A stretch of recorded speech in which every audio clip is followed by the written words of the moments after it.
everyone. This is now the start of an official Act 46 meeting. You see in front of you some of the Act 46 committee, and I think we do have a quorum, so we are officially meeting. I didn't hear back from Amy whether she could come, but since we are a forum, we do need minutes. So I'm going to ask someone other than Jill and myself to take minutes. So I'm sorry, one of the four of you are You're good? Yep. Okay. So I'm going to introduce, I am Alice Laughlin. I'm the chair of the Act 46 committee. I'm also the chair of the Putney Putney Town School District School Board. And I'm going to ask everyone to introduce themselves, although I bet all of you know who we are, or they are. So, I'm the Abby from Jill Stahl-Tyler, chair of the Brattleboro Town School Board. Ron Staley, superintendent of schools. Mark Tremaine, Vice Chair of the Brattleboro Town School Board, member of the Act 46 Study Committee. Christina Naylor, Vice Chair of the Dummerston Town School Board and alternate Act 46 Study Committee member. And Alice Rivas, Chairman of the Guilford School Board and alternate of the Act 46 Board.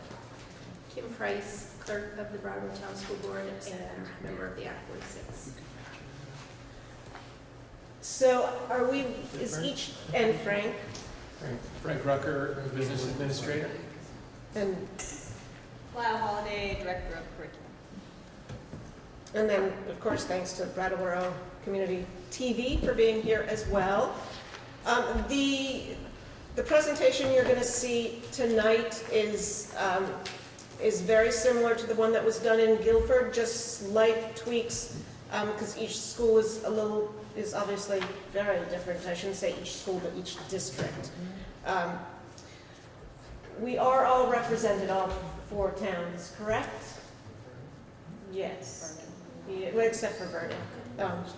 But what we're doing tonight for you is presenting the Articles of Agreement that we have been working on and we'll be sending up to the state most likely. You'll learn about that whole process. We're not here to convince you how to vote. That's not our goal here. Our goal is to present what we've been working on, and so you can get a sense of what's been going on, although obviously some of you read the newspaper. This is the first of several presentations, so we will get going. I do ask that you hold your questions to the very end because you will have questions and we will not have answered them all. Ron Staley, the superintendent, has many copies of the Articles of Agreement, and he'll pass those around. Okay, so as we did in Guilford, guys, I will start off and all of you should jump in, okay, as appropriate, because my voice will get a little boring after a while. Okay, guys, so what we're presenting is four towns joining together to educate our kids. It's four towns. It's Brattleboro, Dummerston, Guilford, and Putney. As you know, Vernon has been stepped out of this process, and we will talk about that. Why now? Act 46. Act 46 is here. It is the law. We need to address it. We need to comply with it. Act 46 was designed to address the increasing cost and widespread inequities of education across the state. Act 46 is an act relating to making amendments to education funding, education spending, and education governance. Now, I do realize that I might be speaking, to the chorus here, so I apologize. I will try to skip through some things if it's easy to do so. Act 46 requires districts to evaluate the education provided to their students, its cost to their taxpayers, and its sustainability by 2018 at the latest. You actually have to do it earlier but officially it's 2018. Aims to simplify the educational governance system and provides options. The five towns of the WSESU created an official study committee to figure out how best comply with the law. Over the last year, we've met well over 30 times. What is the WSESU? I'm looking at you all and thinking you probably don't need to know what a supervisory union is, so I will skip over that. Jump in and say, I don't get it. What is it if you have that question? What is a school district? Same sort of question. It's a public governing, you all know the answer, but just to quickly review, it's a public governing unit, it's its own municipality, it's an employer, it has its own responsibilities, it reports to the IRS, the Vermont Department of Taxes, and has many regulatory rules and regulations. What's a school? Another similar question for those of you who know what I'm talking about. A school is a building, it's a place where people get together. It is not a district. It is a location for community involvement.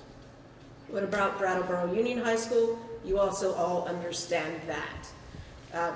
Act 46 requires districts to create a simplified governance structure, and here I'm actually going to go and get into the nitty-gritty of this presentation, because this is helpful. So what is a simplified governance structure? It's one board looking at the programming and opportunities for students in all buildings, basing student outcomes on one continuous improvement plan, not several. One hiring structure for all employees, retaining high-quality staff while doing so, removing the obstacles from regulatory agencies such as the IRS and labor standards, a board sharing shared employment, cohesive leadership team creating capacity for meeting the challenges in all of the schools, not just one, leveraging the benefits through previous consolidation in special education through consolidating the majority of regular education programs, reviewing policy and strategy through a cohesive lens. Do you want to jump in? Shall I keep? Okay. So there are many examples of simplified governance structure, but some very simple ones that speak to us. It's one board operating much like the BUH district board now operates.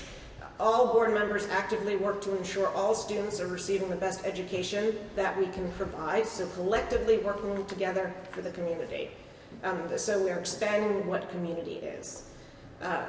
Committees are responsible for different areas of the school's concerns or school concerns. Example, buildings and grounds, one committee would have a lot to do, would look at the needs of all the buildings and grounds and prioritize needs based on, prioritize all that needs to be done based on needs. Can I say something? Yeah. Based on the Brattleboro Union High School model, we've got a long history of a single, very effective board operating an entity, the Brattleboro Union High School, with representatives from each of the member towns. And it still includes Vernon, but so this is not like we're going into the woods not following a path. We have one very succinct right here in front of us, and that is in the background of a lot of our planning. So we're not strangers to the process. There's one in existence and it's working extraordinarily well. Hiring is another example. It would still occur at the local level in our scenario with the building principal and his or her team to screen candidates and interview. If a teacher were to be shared, representatives from multiple schools would be involved in the hiring, so it would be slightly different. The employee's salary, benefits, including insurance, would come from one source. Staff can be shared as agreed upon. If a school needs assistance with setting up a behavior program, for example, a trained employee could work at a different school modeling and training teachers at that school, or employees could work at a site where there's a well-established program working with teachers already. Program expansion opportunities increase with the ability to share staff and could include technology, school-based social worker, foreign language teacher, pre-K programs in all schools, and that's something we all on the study committee are very enthusiastic about, is having pre-K programs in all the schools. Amongst the many things the study committee has studied, there were so many. You'll see from academic program, extended day programming, the list is very long. We have spoken about the mundane and irrelevant, as well as the stuff that we really needed to hunker down on. We found differences in equity across the board, undeniable, differences in the quality and variety of educational opportunities in our schools. We also found differences in costs and spending, and also how boards considered costs, evaluated priorities in costing things. We talked about sustainability. Are we there yet? Okay, thanks, Lyle. We talked about this topic at length. As you know, you've heard about it and you've seen in your schools over the past 14 years. The WSESU has seen a decline in enrollment in around 22%. That's very serious. It's a problem in all the schools. 2002, there were 3,080 kids, K through 12. Now, in 2016, there are 2,390. So, Lyle's going to take us to the next slide, and you can see, right? Do you want to point to Brattleboro? Or the Brattleboro's the next one. Okay, so as you can see, all the smaller towns in the previous one, Lyle, I want to just pick that. It's obvious. It's going down. There are some blips, and there are some, for example, you see in Guilford, is that the year that the middle school went to bans? Yeah. There's logic, but concern, right? You can't not see something, a pattern. So let's look at right. So again, that speaks to the problem. So we have declining enrollment and increasing cost. That logic is also obvious. In 2005, WSESU schools average was 10,942. State average was around 9,000. Last year, 15.8. State average was 14. Increase per student was 45%. Very hard for the taxpayers to maintain that. So we looked at, shall I keep going? Anyone want to jump in? Want to hear a different voice? So we looked at all the available options for merging, and there were many of them, and we looked at them a couple of times and have touched on them again and again in meetings. We considered the unique situation of our neighbors in Vernon who have had choice since the 50s, school choice from 6 to 8, or 6 to 12, 7 to 12. So if they would join us, they would lose that kind of school choice. There were a couple of chaotic months, if not, several chaotic months, and they decided to go out on their own, and because they felt that was very important for them to do in order to retain school choice in those grades and the kind of school choice they had. So they pulled themselves out of the process. We allowed them to go. And we created a merger proposal that the study committee believes to be the best option for our kids. It's a merger, yeah. Just to be clear that we as a study committee have said to Vernon, you can go, but that decision is made by all of us as voters. Yeah. Well, that's, yeah. We'll talk about it a little bit more, but it isn't a done deal that Vernon is definitely going. But for the purposes of the merger that we've been talking about as a study committee, we felt it was appropriate to respect the wishes expressed by the Vernon town voters in August. Yeah. And that's what this two-vote process is about.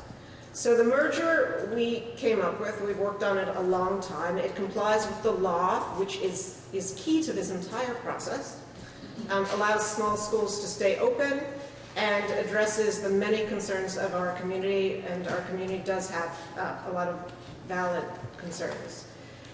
It also allows for the presence of multiple public schools within a single district. So you get, three schools in Brattleboro, one Oak Grove being smaller, and then all of the other towns have small schools as well.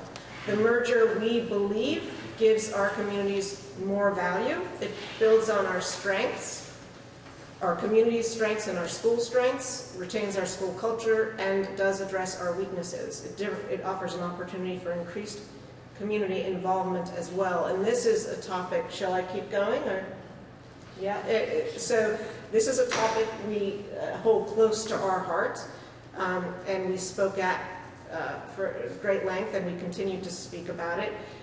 we created something called leadership councils. So what are leadership councils? And these leadership councils have been written into our articles of agreement. Leadership councils will be established at each school to provide local input on school-specific programs and activities. The councils will have a chair, a vice chair, a clerk, and committee representatives. That means minutes will be taken and they will be posted. The district board will actively engage with district communities and individual school leadership councils. The district board will regularly send a representative member to the individual leadership council meetings.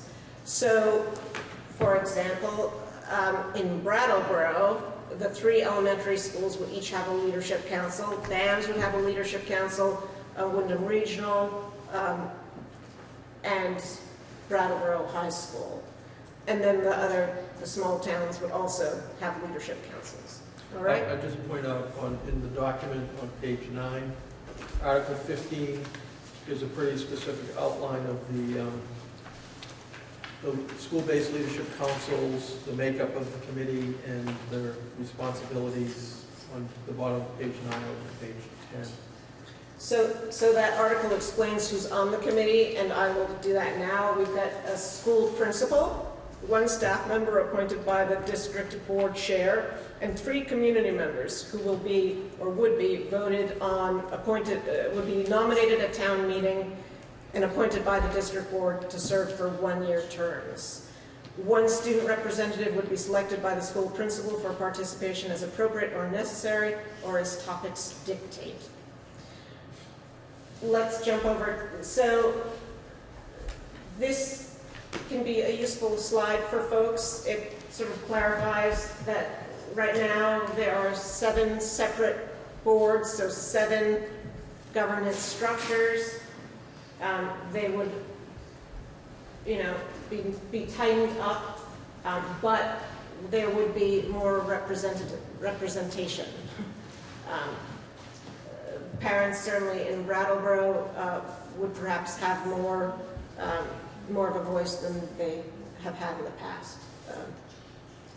So, what does that board? What does that circular? What does that look like? And this is something. What does the board look like? People call it the super board. It's the new district board because we would be 1 new district. We've been talking about this also at length. We did decide to go one way, and now there has been, and we wrote the articles agreement for that version, and that's the hybrid. There's now concern about what that model looks like, so we're talking about a proportional model as well. So it will be interesting in the questioning at the end of this presentation, which is almost over, to hear from Brattleboro residents about your thoughts on the makeup of these 2 options. So the proportional, they're both, it's based on population. 6 Brattleboro, this is the one on the left, 6 Brattleboro, 1 Putney, 1 Guilford, 1 Dummerston. If another town were to join us, say Marlborough or Westminster or one of these other towns which sort of float around us, there aren't that many. But if they were to join us at some point, which they could do, at some, after a unification was voted on and was voted up, that proportion, that would change. It could be perhaps, well, I'm not going to talk about that right now, but you can see that it could develop. In that scenario, the votes are not commingled and each town elects their own representative, okay? So that means Dummerston residents vote for one, they vote for their resident representative. 1 town holds the simple majority, obviously Brattleboro. And this has been, not a surprise. This has been a dynamic all along. Brattleboro, so big bad Brattleboro folks in the tiny little towns. I'm playing around with that topic, but it does get floated around. And I have to say, I'm pretty proud of all of us for coming to the table and working remarkably well together and having a huge amount of respect for each other through the process. The other option, so this is what we're floating around talking about now, the one we have been enthusiastic about for a long time, is the hybrid version, which allows for 3 Brattleboro residents, 1 Putney, 1 Guilford, 1 Dummerston, and 3 at large. So all of us, all 4 towns residents vote for everyone. Okay, right? But 3 have to be Brattleboro, and so on. The at-large could be from anywhere. So the potential for increased small town representation. Ballots are commingled, all representatives elected by all towns. Now, I should say that for the initial vote, that would happen, it sounds like, in March if the first vote was voted up. The vote to release Vernon was positive. The first vote for the elected members of this board would be different. And we can talk about that later. But you say Putney would be voting for their representative the first time around. And shall we dig into that later? Well, it's just, it's still an at-large voting, so Putney and other residents would be voting for those candidates. But the first time the results get published, because there was no union clerk yet, so in the first year, you would get the results of, how many people voted for the Dummerston rep, where they voted from. You'd get that type of detail. In subsequent years, you wouldn't, because those votes are commingled, and it would go to the union clerk, and it's not something that's shared by statute. Can I jump in and say something here? One of the things that I believe has been a misconception around the representation, be it proportional or be it hybrid, is those people voted in from Putney, Guilford, Dummerston, at-large, Brattleboro. We're not creating an adversarial relationship between Putney, Dummerston, Guilford, and Brattleboro. Brattleboro, for years and years and years, the school board has looked out for the affairs of 3 individual schools. Those people that will be elected from Putney, Guilford, and Dummerston will also be looking out for that broader number of schools. It's not a proprietary, they will be elected and only look out for the best interests of the school and the town that they were located in. No, they suddenly are going to be representing or looking out for the best interests of what, 7 schools? 8 schools? It's going to call upon the individuals elected's best resources to embrace the entire newly created district. It's kind of what you said about the WHS board, and I'm sorry that Woody was not in the room when you said it, but the fact that now Brattleboro has 5 members of that WHS board, and then the outlying towns have 1 each. And I've worked in this district now 14 years, and there's never been a case where, let's do this because of Brattleboro at the expense of Guilford, Vernon, or Dummerston. It's a really well-functioning group of board members that really look at the big picture of it's the high school, the career center, and the middle school, and that there are students as opposed to Guilford students, or Vernon students, or Dummerston students. So the newly created board, whatever you want to call it, new board, super board, they're going to have to be responsible for the entire grouping of schools. That will be why they're elected, that will be what they serve on, that will be what the outcomes are. And I don't expect, given the quality of the people in southeastern Vermont, that they are going to latch on and say, I'm here only to represent one particular school. They will realize they are here to represent a group of schools. Not unlike you'd have in a much bigger city, but it's a group of schools in a larger geographical area than most of them are used to. And that's the only difference. Thank you, Mark. So let's talk about Vernon for a sec, because they are key to this process. So as I'm sure you know, Vernon, and I touched on, Vernon has asked to be released from the Wyndham Southeast Supervisory Union District Number 6 in order to maintain their existing school choice. So they are not included in the proposed Articles of Agreement for unification. They will be individually responsible for complying with the requirements of Act 46, and they will now pay tuition for students attending BUHS 6, which is what, 80% historically. Okay? So what happens now, and this I will share that this has been an incredibly complicated process and time consuming, is that there are 2 votes. And the first vote, it looks like, will be mid-January. Well, it's either gonna be, third week in December or the first week in January. Okay, good, we're honing down.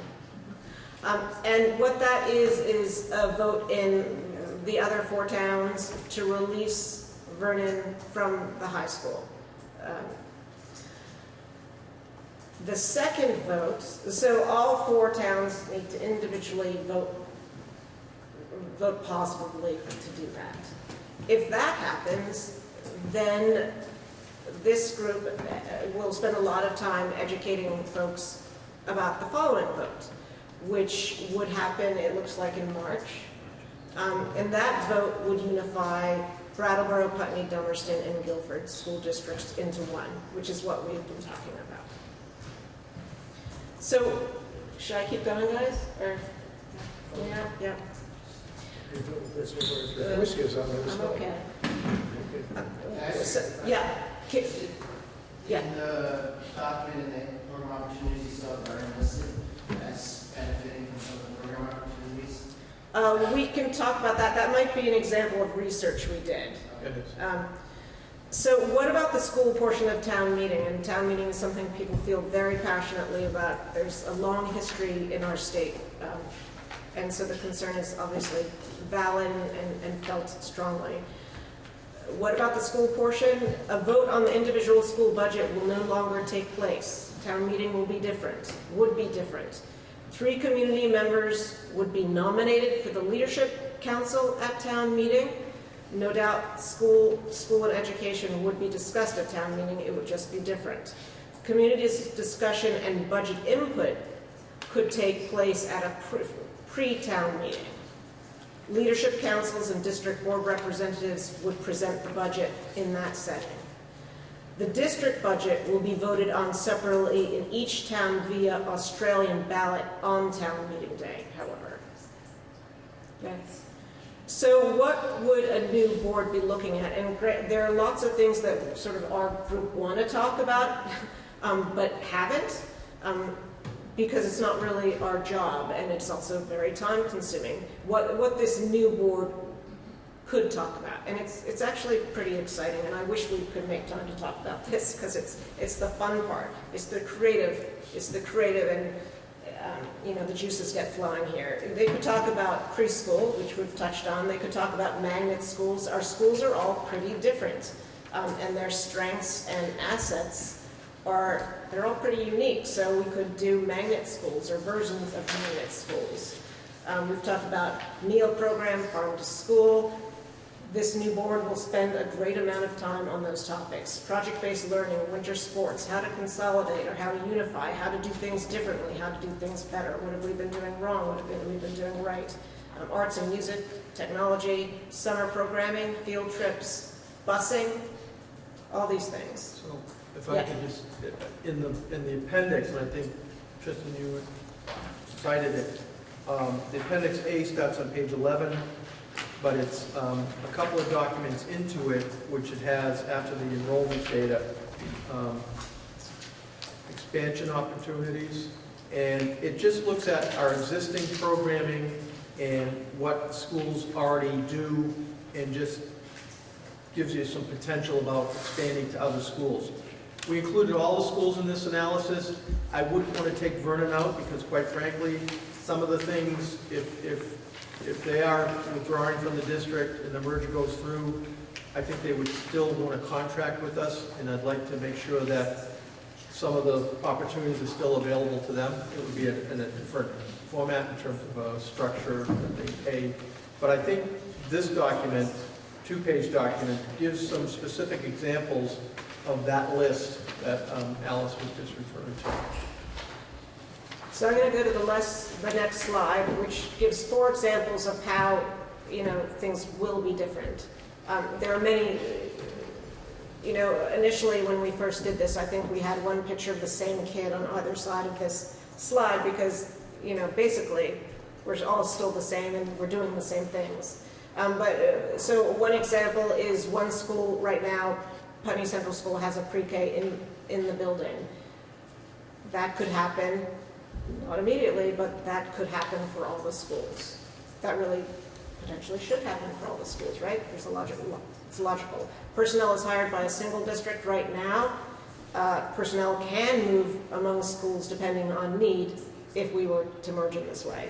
Additional programs are too expensive to add to a small school budget. In this new scenario, additional program costs could be spread across all of us. We could all share those, and more pupils would make programs more affordable.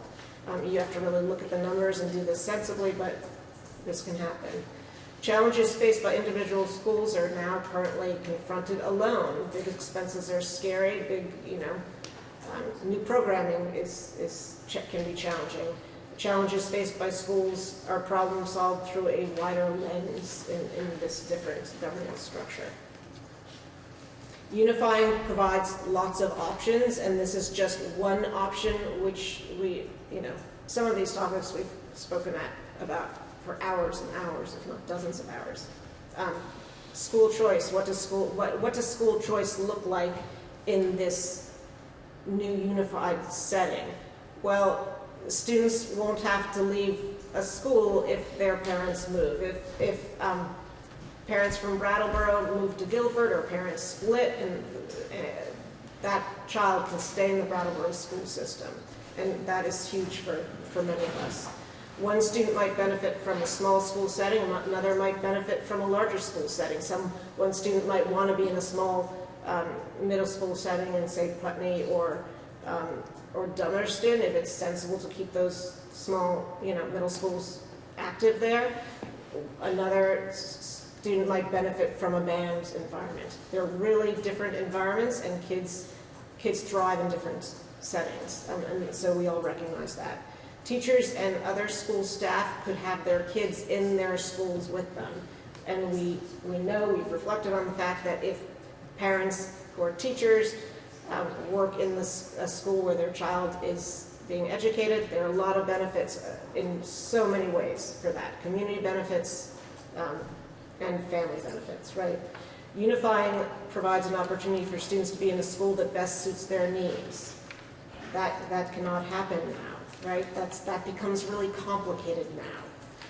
So there are numerous educational benefits for individual children and their classroom communities when kids are allowed to stay in the same school for their elementary years, and that's been pretty well documented. School choice, we're referencing it as school choice. It's obviously not sort of a traditional school choice model, the school choice that Vernon is committed to, but it is school choice, and the new board or a new board would have to talk about what percentages would be allowed, because obviously those have to be capped in order to strengthen individual schools. So one of us created this quote. It wasn't me, but I like it. To consider change is to consider growth. Change is extremely hard, and this is very much a change we are putting in forth of you to consider. The reality of our school systems are changing. It's happening. It's not going to stay the same. Embracing and adapting to change will open up opportunities to better serve the needs of our students and communities. I leapt ahead, so I should have sort of let that sink in. But this is now we're about to leap into questions, but I think we will look at some numbers first. And Frank, I'm wondering if you want to talk us through some of these numbers. Would that be helpful? Sure. And again, Frank Rucker, do you want to again introduce yourself, although you might know everyone in the room? Yep, the business administrator for the supervisory union. What this document reflects is something that you see in your town reports every year. It's a more of an abbreviated version of a tax document that is required to be shared with the public as a result of the budget development. What this reflects is the actual approved budgets as of the fiscal year 16 in our towns, with the exception of Vernon. So if we add all of our budgets together that were approved at town meeting, it's a total of $52 million. This illustrates what the operating costs or the school property tax rates are currently, and compares to what it would look like if we had a unified retrospectively. The purpose of doing this analysis is it takes away the assumptions that we would have to make around many indices that set tax rates. Indices such as the statewide property tax, there's a base education spending index the state announces every year, changes every year, as does the statewide property tax. The number of students, we would have to project that if we were trying to look ahead. So many supervisory unions that have gone through this process, most of them are using this sort of method where they say, well, we don't have to guess at what it would have looked like if we had a unified, given the provisions of Act 46. So what we see here is spending plans. The 14 million on line 2 is revenue that we don't need to raise through school property taxes. It's revenues such as Brattleboro Union High School receiving $1 million in tuition revenue from towns like Marlboro and Dover.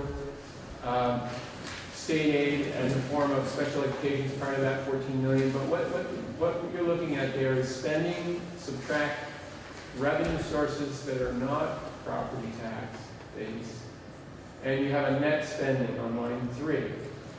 The state formula takes the number of students we have, line 4, and divides it into your net spending, and it gets a cost per student of $16,371. That's what we would look like as a consolidated system.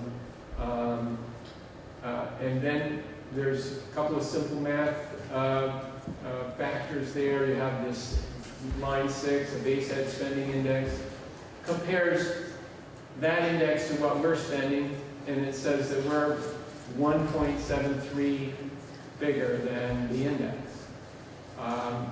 That's compared to a statewide property tax that everybody starts out at. In the fiscal year 16 year, it was 99 cents. That's what all schools in Vermont start with. And if you're a system that spends 1.73 more than the base index that the state announces, then you're going to pay that factor $1.71 in taxes, in school property taxes per 100,000 of homestead value. That's the way, in a nutshell, school funding works for all schools, all public schools.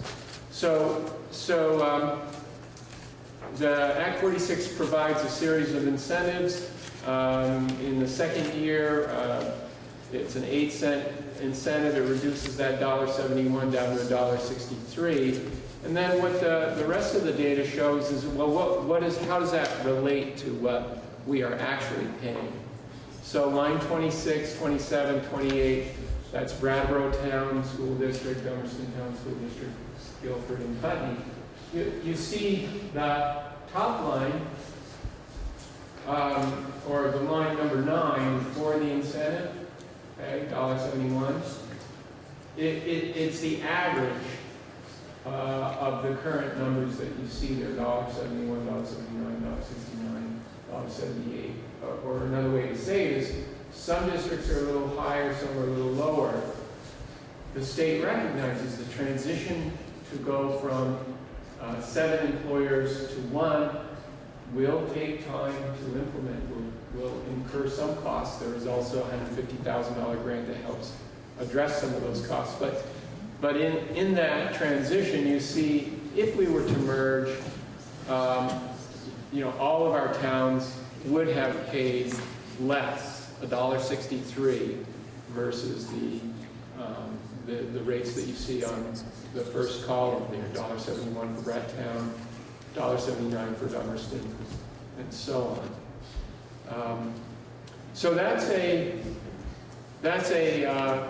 kind of the cost impact, and it is what Alice had described and illustrated in a number of those examples of what a merged system allows. One of the obstacles that was noted is, the IRS looks at a separate school district just like they look at any legal entity.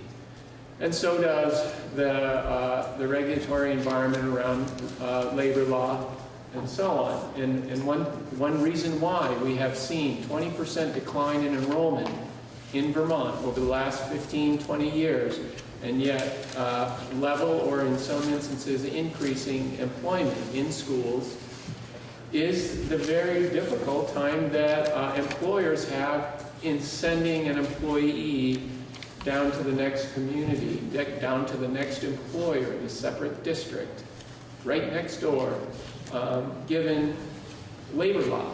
And things like, for example, an employee has to work at least 17 and a half hours a week in order to be eligible for health insurance plan. If you drop below that, you're not eligible to enroll in the plan. So you can see there could be a number of circumstances where the attempt to share an employee where one second grade classroom may have 6 students and another second grade classroom in a neighboring town may have 26 students, not easy to share those resources. In a merged system where you have one employer, you certainly can do that as the student need presents itself. And that's across all grade levels, and that's across all programs. Act 156 essentially required that merging of employment for special education. Special education is about 16–17% of our total costs. And what we have seen across the states, the Secretary of Education has cited, it's been common for supervisory unions to see the special education costs have started to trend down. And it is a reflection of the ability to allocate resources, our most important resource, our teachers, to where student need is. So there's no fee. One question, you said the second year the incentive is 8 cents, but it's the first year of a consolidated. In this scenario, if we were to vote within the timeline of June of 2016 was the 10 cent, July of 2017 is the 8 cent, and then This is the first year of our, we're not, 8 cents. we're starting, the first year of the consolidation is 8 cents. Okay. It would be, yeah. Not following that, thank you, Frank. All right. So thank you, Lyle, for doing that. You want to leave it open for a moment, just in case we go back to anything? So now's the time to hear your questions. Before you speak, Amy Wall isn't here, and she usually, she's our clerk, she usually I just passes. Did you pass something around? No, but I just need, 2 people. you're, State my name. yes. Yeah, I'd so, be happy to do that. okay, we also need to pass a piece of paper around to have people sign in. So can we, I don't have. can I ask you to pass that? So if you could sign in on this piece of paper and say what your name and what town you're from, if you would. And then when you stand up and ask questions, share the same information, please. Sorry to interrupt you. I know, right.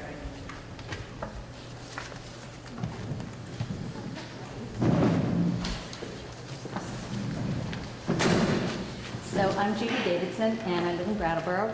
And I'm looking at this and the statement of including the 500,000 savings identified in the PICA study, and I read some of the other ways you were identifying studies, which were more like 30,000, 22,000, lower, much lower than the 1 million you're estimating from this.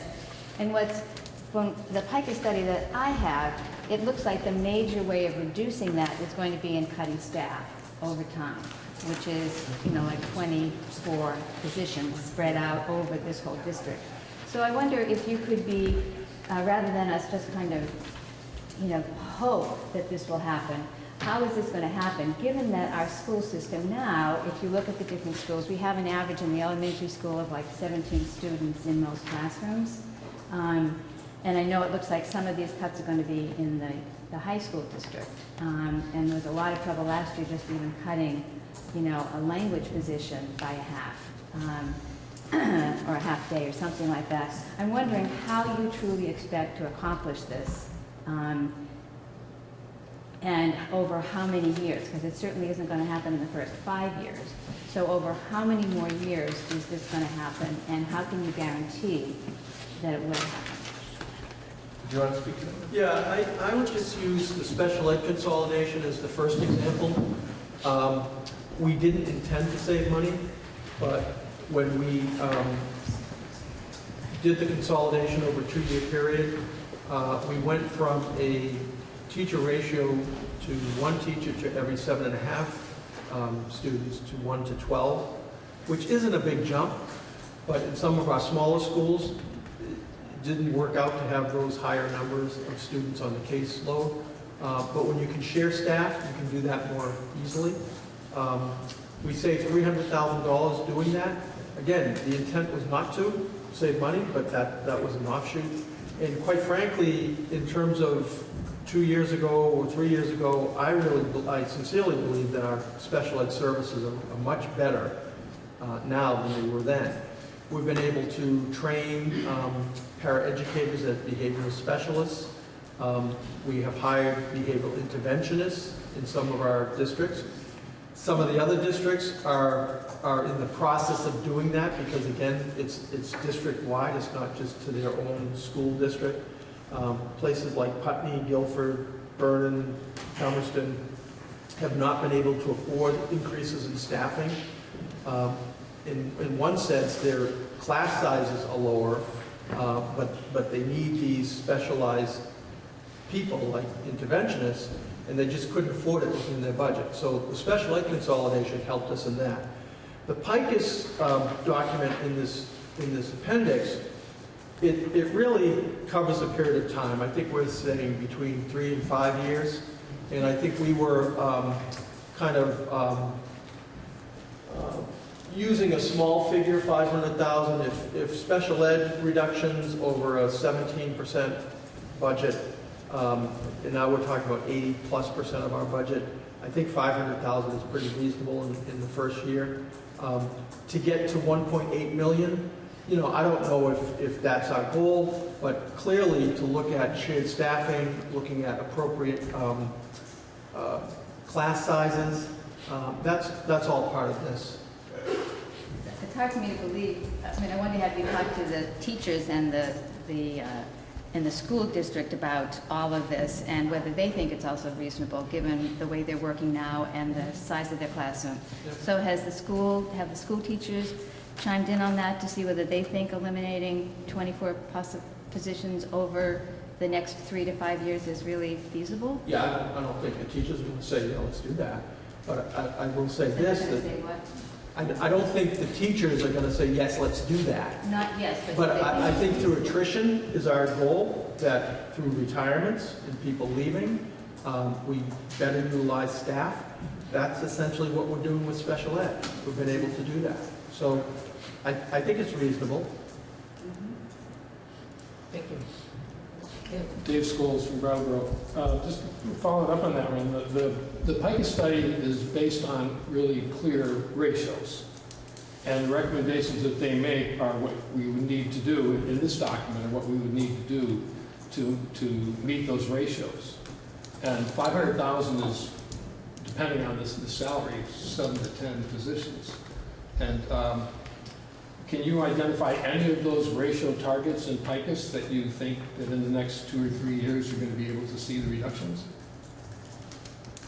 It calls for 9.7 high school teachers to be gone. It calls for 1.5 of the Brattleboro town nurses to be gone, which we know is not going to happen. Right. But those are the ratios, and that's what the study found, and that's what you're basing your projections on. Yeah, and I think that's why we're not saying our goal is to get to 1.8 million. Clearly, there are areas in here that we would not recommend making reductions. We've done this in the past, that we've decided for nursing, we would rather use our Medicaid money to supplement those salaries than to proportionally reduce those positions.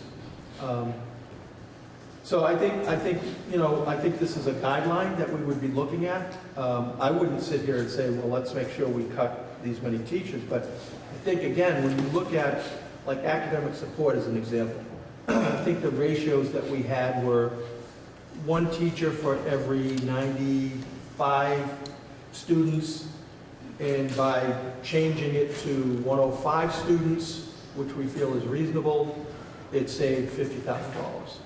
So you look at places like that to say what's reasonable in terms of some staffing reductions that will have a minimal impact or no impact on the students.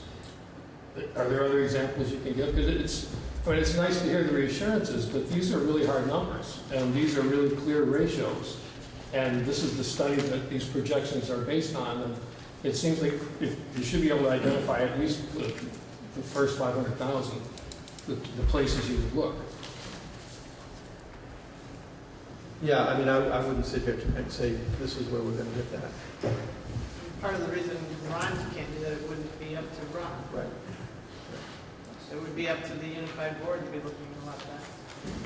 But there have to be areas where there's the sense that we're overstaffed if we agree. If you're saying this is an accurate study, then you agree there have to be areas that you can identify where you think we're overstaffed. I mean, what I'm trying to get is some specifics rather than your sense of things or how things might go.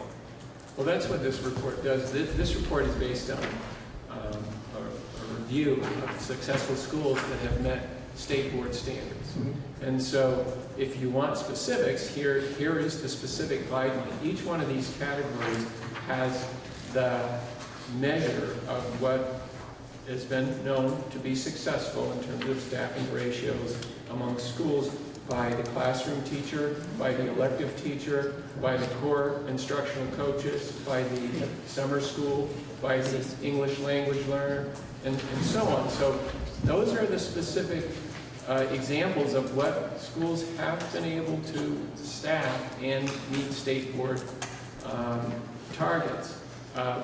But the other significant issue is that, as you know, I believe it's over half of our workforce is on the most senior step in our salary schedule, which just is an indication, it's a reflection of how many folks we have that are nearing retirement. So as Ron has said, it's likely that wave of attrition that's happening all across the country is what will present a very significant opportunity to reevaluate a program and whether or not, as we did in special education, resources can be shared, without really layoffs, but it's taking the opportunity as retirements occur to say these are examples of schools that have been successful with these staffing ratios and are still able to meet educational outcomes. I'll give you a couple of other examples. If you look at the program opportunity sheet in the appendix on the second page,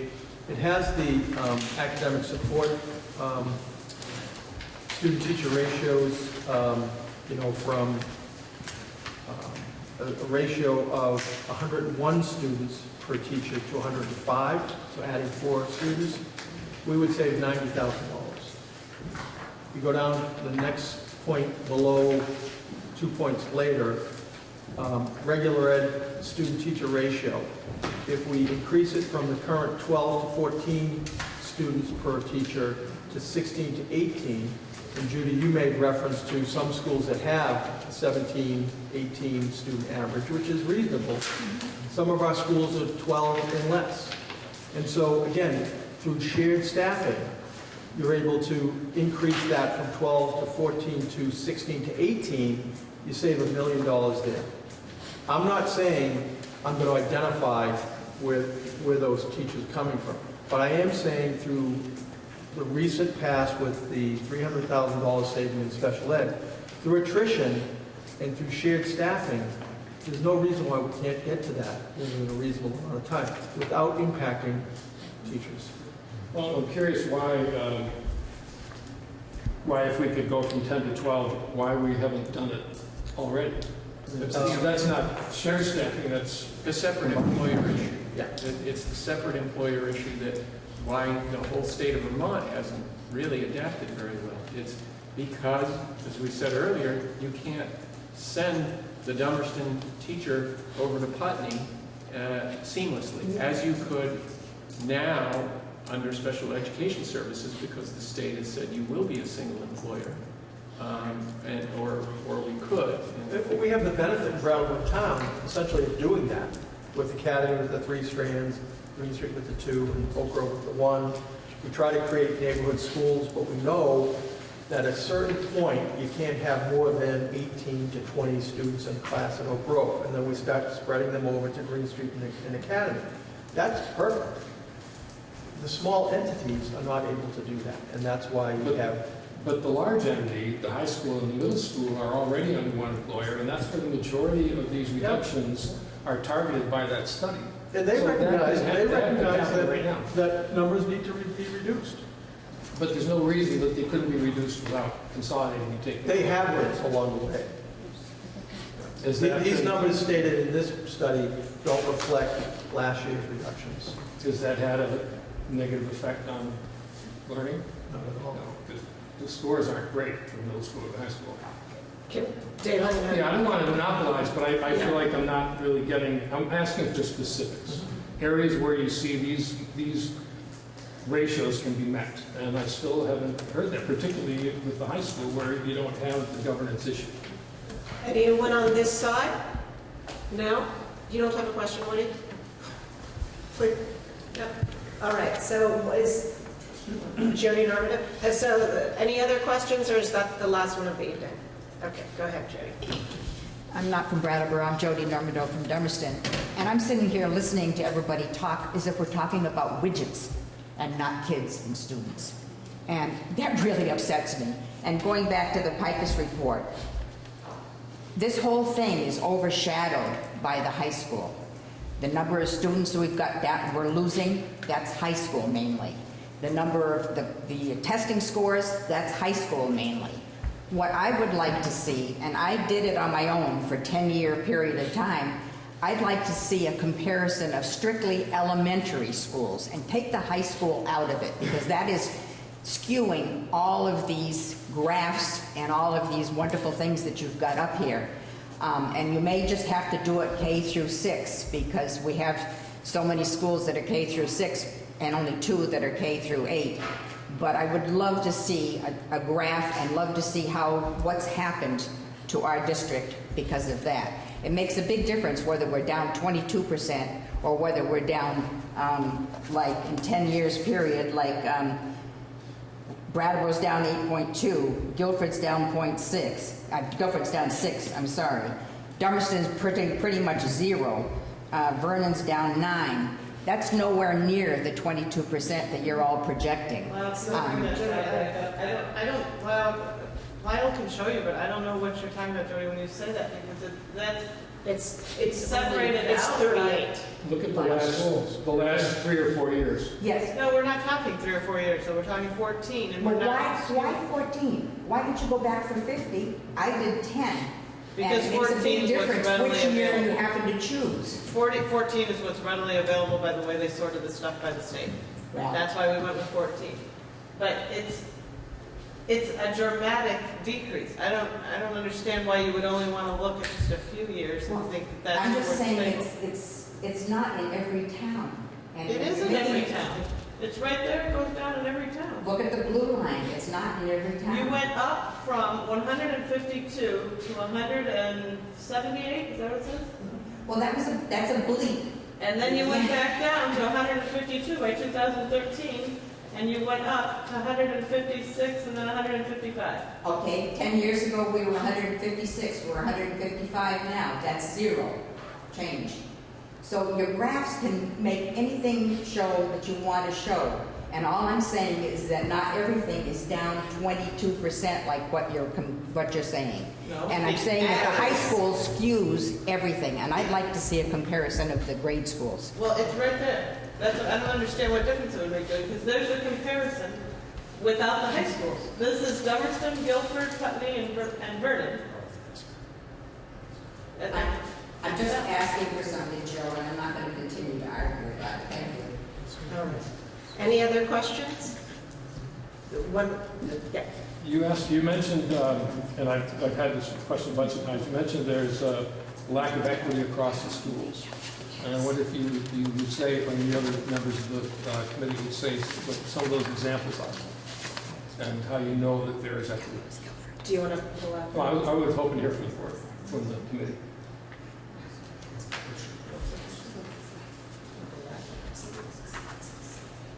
From my perspective, I'm not Well, sure, Can you pull out the report and that might be helpful? but I think we have not really defined exactly what equity is as a board. So to answer that question, my personal view is, math and science. What Maya Halliday said when we had this discussion was math and science proficiency would be equity, the most important equity. But I think we've had a lot of conversations about equity, what equity is. There's programmatical, there's score equity, there's all kinds of equity discussed. So I don't feel comfortable answering that question from my standpoint because I don't have an adequate definition. We talked about programming equity, but the state does not define it for us. Act 46 does not define what they mean by equity, and we have not really done it. So this proposal is to correct inequities, but they're not defined, They're not defined by the state. I would have to say we've talked at great length about it, so. I know. What I've heard most I of don't these know whether about you're it- sort of, what you're after, honestly, but let's have Mark respond. Well, I was just thinking, many of the times that we were talking during the study committee's meetings, Frank had come up with, I don't know, Chinese, something like that, but the cost of equity, would that be, let me try to rephrase this, access to various programs that would equate to the equity view. And the economics involved in offering a certain regimen of instruction at a smaller school versus the same regimen in a larger school. Sometimes it might be cost prohibitive. At $100 a student, I think you said, but if you spread it out over a larger district, it drops to $2. And I seem to remember that figure being thrown out for Chinese. And I could be mistaken, it could have been something else. But we were using the example of a language program that might be cost prohibitive, small, but if you spread it out, then it suddenly becomes a little more viable on a per student cost basis. Or for like Guilford, Or for with Guilford. the pre-K, to start up a whole program would be quite cost prohibitive if we were not to merge, but spreading out over the per pupil cost would make it much more feasible for us to have our children, I say our, the greater children, Right. all be at a, same learning curve Yeah. by having a pre-K. And I think that was one of the biggest things for us, is to see that everyone would be on the same level versus one school. Would every elementary school then have a pre-K? Yeah. That would be. So that's one of the things. So it's almost 7:15 and we're trying to keep these to an hour and 15 minutes. So I'm going to take the last moment to thank you for your question. And folks, all the folks in the room have the articles of agreement. The folks who are listening to this on Brat Area Community TV can go to the WSESU website and see the articles of agreement. We have spent a lot of time on equity and debated the semantics of what the word equity is, right? We spent a lot of time on that. But when it really comes down to it, you can go to the end of the report, which you find on the website, and there's program overview. And we haven't updated it for this year, but we did spend a lot of time on it. So this version, this paperwork was done in February of 2016. But you can see, it's very obvious that some schools offer more programming, more access to summer programming, language. It's a concern. All of the kids in our community are not getting what other kids are getting. There's great inequity. It was the same list that we had earlier, and we don't need to show that, but if you look at that first appendix on program overview, pre-K programming, Title I, Title II support, some schools have it, some don't. On the second page, it has languages, it identifies the schools that have foreign languages, others that don't. It has a whole section on behavioral support services, extended year. It's got the state assessments. And then on the last page, it's got some possible opportunities that then we put into 2 pages. Things like academic coaches, teacher leaders, After-school programming, after-school programming, pre-K, Head Start classrooms in the schools. before-school programming. So there's really a lot in here that shows the lack of equity. All right, well, Those thank are inputs. you very much. I haven't seen equity in terms of outcomes for students, and that's It's what Thank right you, on Dave. that. I know, I can't talk Talked about it, about taking a it, lot- but yeah, it has to it's- do it's with taking what a lot. equity is at some point. It's, wait a minute, it's right on those pages. It's got all of the free and reduced numbers, it's got all of the latest statewide assessments. I've seen that, and where is the evidence So- that students are suffering because of that, where they're not performing, where there's Here a we- pattern of lack of performance? Where is the evidence that those things are, Well, our school some board kids are certainly- being hurt by yeah. those and others aren't? Well, our school board actually talked about it a lot, about what they are not able to offer their students. It's But- not the So Dave, we offerings, could it's talk the about this, outcomes. yeah, we could talk Next meeting about we can this. talk about it. Clearly, obviously, you want to get a lot of specifics, and we don't have time to do that tonight. Yeah, go ahead. Paul Normando, Dummerston. A couple of questions. One revolves around your recent discussion on equity.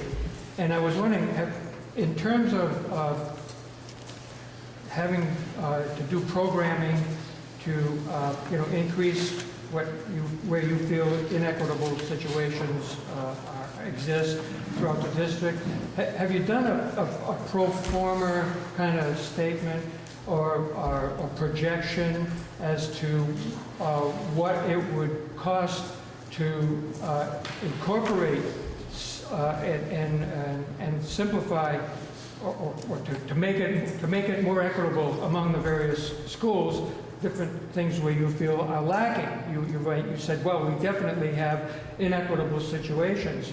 So where are they? What are they? And how much would it cost to do that? And what effect would that have on projections that are out there? That's a question that I have at this point. The second one is for Frank, in terms of, you mentioned that that the Secretary of Education mentioned that the 8 cents or the tax reductions are to compensate the various communities for transition costs.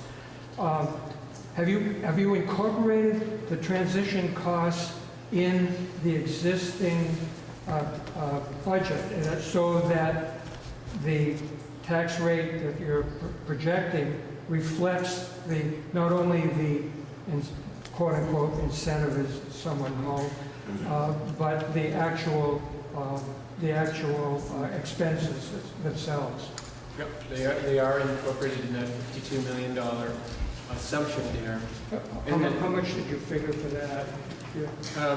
Well, many of the costs that are cited in this report are immediate savings, simple things like 1 audit versus 7 audits. There's 100,000 of those kinds of numbers that are identified.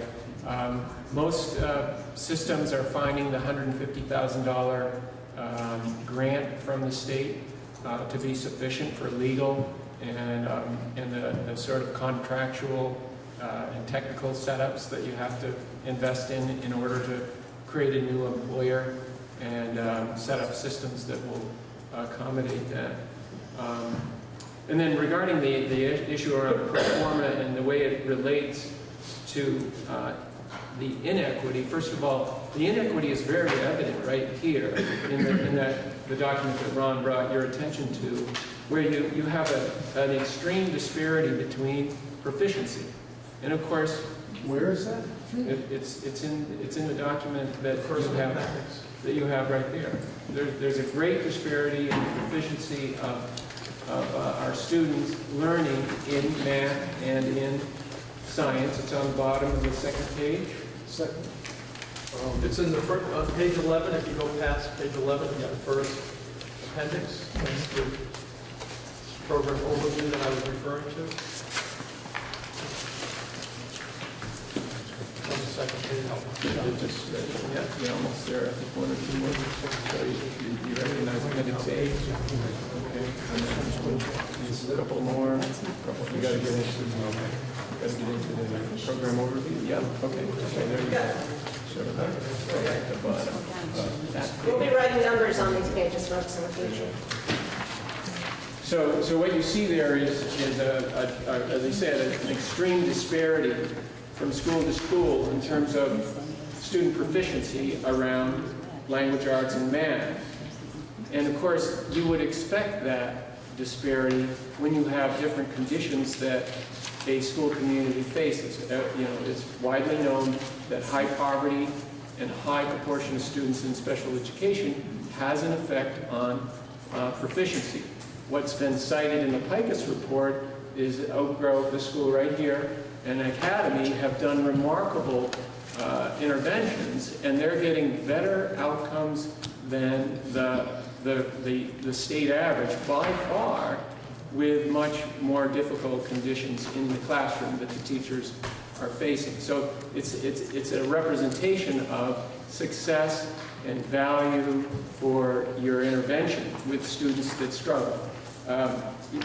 The points that have been made here by the committee through the presentation is that you can see there are some scores that are well below 50% proficient.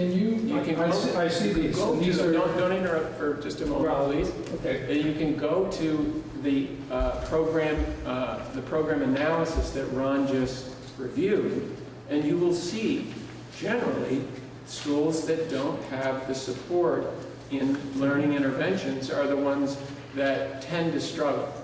And that has to do with Mark's point about how do you spend money to intervene.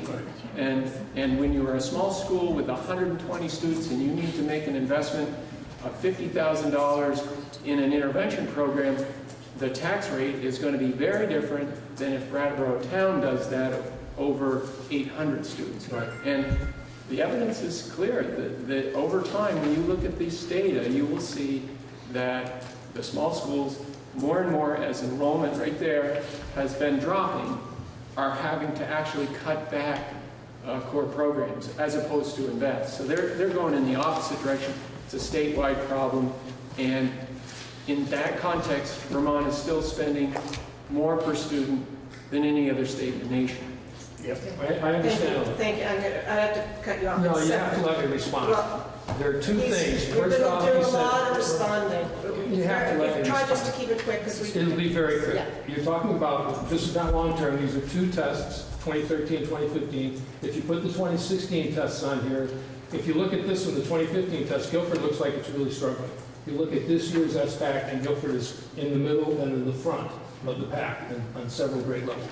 So these numbers, these are static in time. They don't represent what's happening in the schools. That's the problem with the outcomes. I agree. You really do want to look at over time. So let's have those numbers so we can see if the inequity, if there's a pattern to the inequities. Because I don't see that pattern. I see small schools succeeding, I see small schools failing. I see consolidated schools succeeding and consolidated schools not doing so well. And there's no pattern. The other measure, of course, the many other measures are things that are not measured in a test score.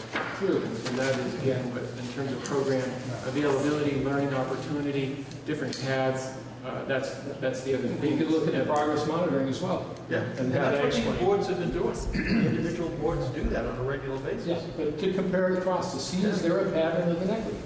In our, And that's what in performance. Paul Smith is coming to boards and looking at that. I'm going to actually, we need to call it quits in a little bit, but I'm going to ask Jill to respond. Jill is the chair of the Brattleboro board, as I'm sure you all know. So just thank you all for coming tonight. I think that the study committee, you see up here, we've spent quite a bit of time on it and struggled with those questions and keep asking those questions, Dave's questions, Dory's questions, Jim's questions. All of those they're things that we keep looking at, keep trying to listen and respond and do what's right. I came to this with the idea of what's right for our kids. That's the question. And that continues to be what everybody at this table does. So thank you. Thank you very much. Thank you. Oh, is there a motion? Brattleboro is not. Second? Well, this is just on study. Is there a second? Brattleboro is still in session. All those in favor?